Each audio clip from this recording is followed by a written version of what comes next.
নমস্কার, আমার নাম সুমনা। আজ আমি যে ঘটনাটি আপনাদের সাথে শেয়ার করতে যাচ্ছি তা আমার জীবনের এক গভীর গোপন অধ্যায়।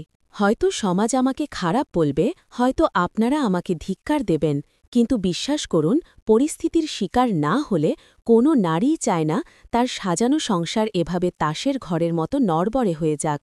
আমার এই গল্পটি যদি আপনাদের মনে সামান্যও নাড়া দেয়, তবে দয়া করে আমাদের চ্যানেলটি সাবস্ক্রাইব করতে ভুলবেন না। চলুন সরাসরি চলে যায় আমার সেই নিষিদ্ধ দিনগুলোর কথায়। আমার বিয়ের তখন মাত্র ২ বছর। স্বামী সজল, ভীষণ ভালো মানুষ, কিন্তু বড্ড বেশি উচ্চাকাঙ্ক্ষী। বিয়ের ৬ মাসের মাথাতেই ও পাড়ি জমাল সৌদি আরবে। মধ্যবিত্ত পরিবারের সুখের স্বপ্ন দেখতে হলে টাকার বড় প্রয়োজন। এই অজুহাতেই ও আমাকে একা রেখে চলে গেল। শ্বশুর শাশুড়ি আর আমি, এই নিয়েই ছিল আমাদের সংসার। কিন্তু সজল যাওয়ার পর থেকে আমার পৃথিবীটা যেন এক নিস্তব্ধ কারাগারে পরিণত হল। ফোনে কথা হতো, কিন্তু সেখানে আবেগের চেয়ে হিসেব নিকেশই থাকত বেশি। টাকা পাঠিয়েছি, পেয়েছ?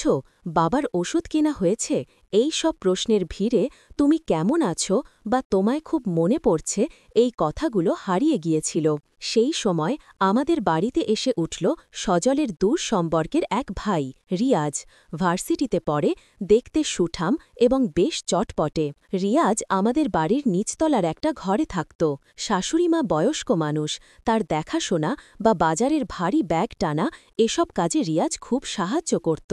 প্রথম দিকে ওর সাথে আমার সম্পর্কটা ছিল ভাসুর বউয়ের মতো শ্রদ্ধার, কিন্তু এক ছাদের নিচে থাকলে আর মনের ভেতর একাকিত্ব বাসা বাঁধলে অনেক সময় দেয়ালগুলো ফিসফিস করে কথা বলতে শুরু করে।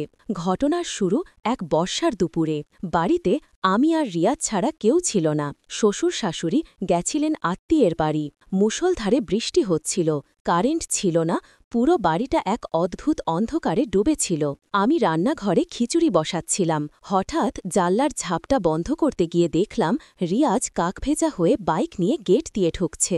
ওকে ওভাবে ভিজতে দেখে আমি তোয়ালি নিয়ে বারান্দায় গেলাম। রিয়াজ কাঁপছিল।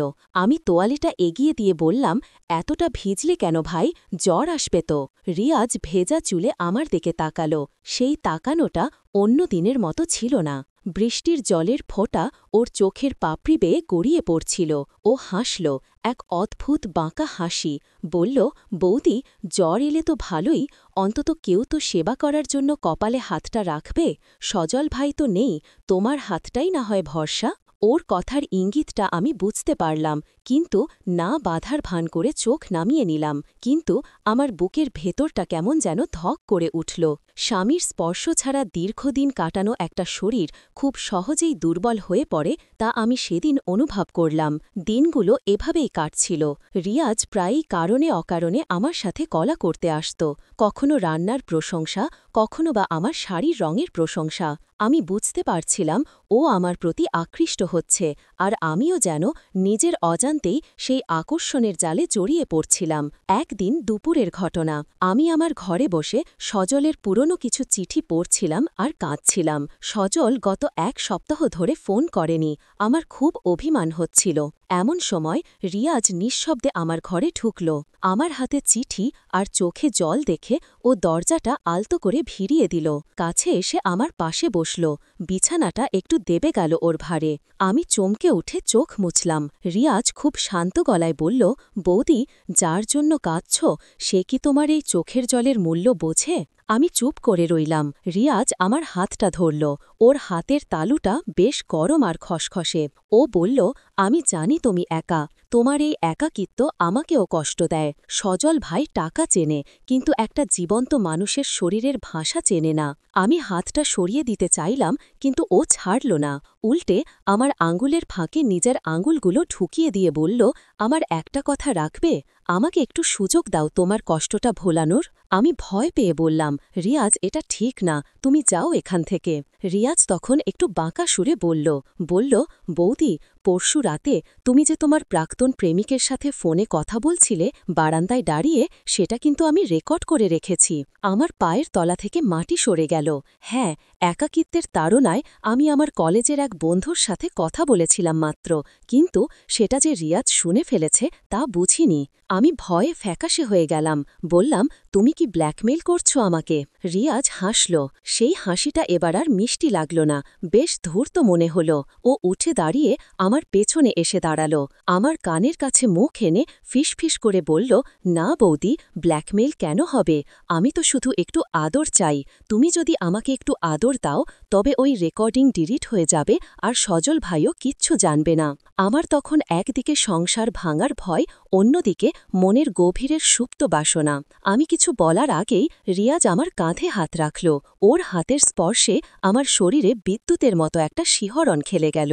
ভয় আর উত্তেজনার এক অদ্ভুত মিশ্রণ কাজ করছিল আমার মধ্যে। আমি আয়নায় দেখতে পাচ্ছিলাম রিয়াজ আমার ঠিক পেছনে দাঁড়িয়ে। ও আমার ঘাড়ের কাছে জমে থাকা ঘামটুকুতে আলতো করে ফু দিল। আমার শরীরের সব লোম দাঁড়িয়ে গেল। ও আস্তে করে আমার শাড়ির আঁচলটা একটু সরিয়ে দিল। আমি বাধা দিতে পারলাম না, যেন কোনো এক অদৃশ্য শক্তি আমাকে অবশ করে রেখেছিল। ও আমাকে ঘুরিয়ে ওর দিকে ফেরালো। ওর চোখের দিকে তাকিয়ে আমি দেখলাম লালসা আর কামনার আগুন। ও আমার কোমরে হাত দিয়ে আমাকে নিজের শরীরের সাথে একদম চেপে ধরল। ওর বুকের শক্ত পেশিগুলো আমার নরম শরীরে এক অদ্ভুত চাপ সৃষ্টি করছিল। আমার শ্বাস ভারী হয়ে আসছিল। আমি নিজের ওপর নিয়ন্ত্রণ হারিয়ে ফেলছিলাম। রিয়াজ আমার চিবুকটা ধরে মুখটা উঁচু করল। বলল, আজ থেকে তুমি আর একা নাও, সুমনা। তারপর ও আমার ঠোঁটে ঠোঁট রাখল। প্রথম দিকে আমি শক্ত হয়েছিলাম, কিন্তু ওর আগ্রাসী চুমুর কাছে আমি হার মানলাম। আমার হাত দুটো অজান্তেই ওর চুলে বিলি কাটতে শুরু করল। সেই দুপুরে বন্ধ দরজার ও পাশে আমাদের যে সম্পর্ক তৈরি হল তার কোনো সামাজিক নাম নেই। ও আমাকে বিছানায় শুইয়ে দিল। আমার বুকের ওপর ওর ভারী নিঃশ্বাসের শব্দে ঘরটা গমগম করছিল। ও যখন আমার বুকে মুখ ডুবিয়ে আদর করছিল তখন আমার মনে হচ্ছিল আমি পাপ করছি, কিন্তু সেই পাপর মধ্যেও যে এত সুখ লুকিয়ে আছে তা আগে জানতাম না। ওর হাত যখন আমার শরীরের ভাঁজে ভাঁজে ঘুরে বেড়াচ্ছিল আমার মনে হচ্ছিল আমি যেন নতুন করে জন্ম নিচ্ছি।